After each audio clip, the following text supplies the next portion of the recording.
Well, tonight we turn to the crowded race for South Carolina's 1st Congressional District. Filing officially closing yesterday with 18 candidates on the primary ballots for June.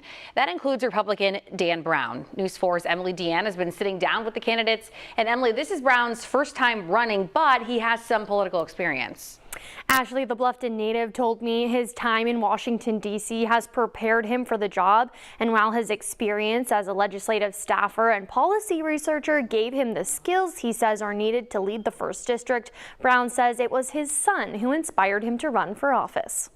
Basically, the first time I saw his ultrasound, it was like my aha moment. Dan Brown is running as part of what he calls a new generation of conservative leadership, focused on restoring what he describes as the American dream. We need to understand that every dollar coming into the federal government is a dollar that an American taxpayer has given it. Brown's campaign centers heavily on fiscal conservatism, warning that what he calls reckless spending threatens future generations. Freedom isn't always free, and America is always one generation away from that not being the case. He also emphasizes traditional conservative values, including faith, family, and community, as guiding principles for his policy positions. I'm a big fan of the 10th Amendment, which says any power that's not derived in the Constitution for Congress and for the federal government is given to the state and local governments instead. The first-time congressional candidate is positioning himself as a fresh voice in the SC-01 race.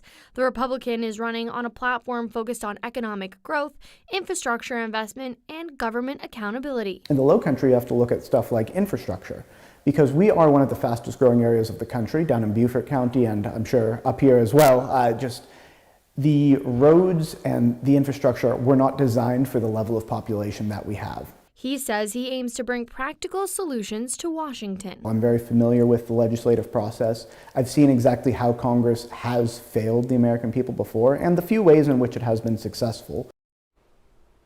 Brown joins 10 other Republicans and 7 Democrats in the race to represent the 1st Congressional District. So far, I've spoken with 11 of them, and I'm hoping to speak with all the remaining candidates ahead of the primary. You can read more about Dan Brown and the other officially filed candidates on our website, abcnews4.com. Working for you, Emily Deanne, News 4.